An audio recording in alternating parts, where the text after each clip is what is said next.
I was 18 years old when I got married. I belonged to a very conservative family, a Baloch family, where good daughters never say no to their parents. My father wanted me to get married, and all I said was, if that makes you happy, I'll say yes. And of course, it was never a happy marriage. Just about after 2 years of getting married, about 9 years ago, I met a car accident. Somehow my husband fell asleep and the car fell in the ditch. He managed to jump out, saved himself. I'm happy for him. But I stayed inside the car and I sustained a lot of injuries. The list is a bit long.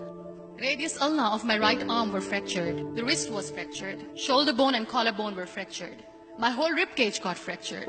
But that injury that changed me and my life completely was the spine injury. Many people came to rescue. They gave me CPR.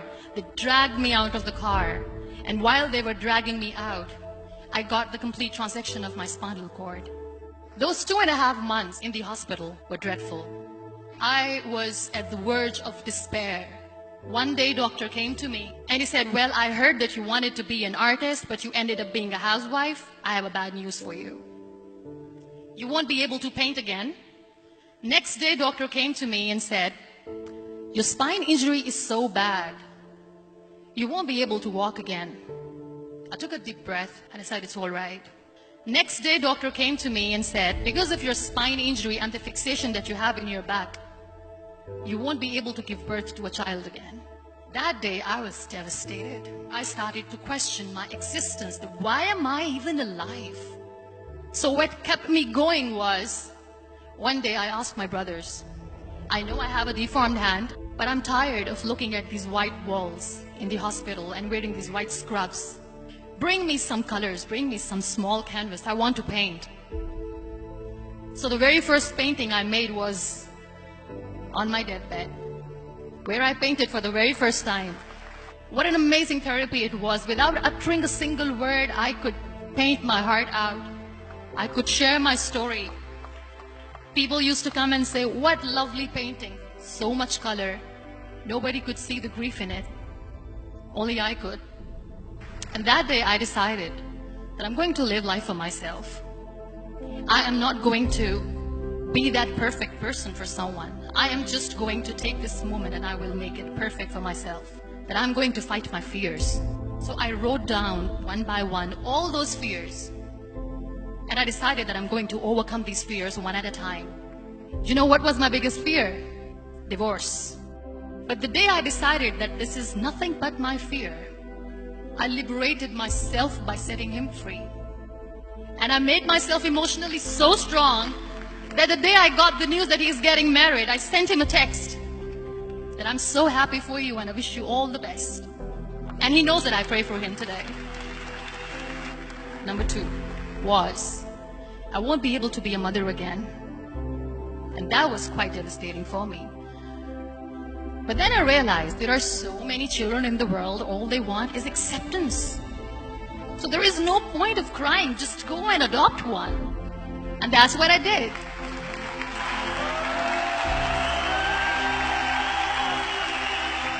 I gave my name in different organizations, different orphanages, and I waited patiently. 2 years later, I got this call from a very small city in Pakistan. I got a call and they said, are you Muniba Mazari?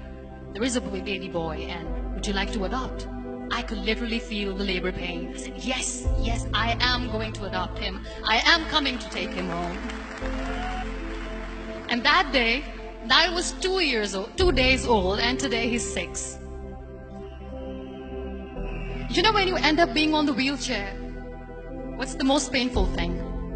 People think that they will not be accepted by the people because we, in the world of perfect people, are imperfects. So I decided to appear more in public. I started to paint.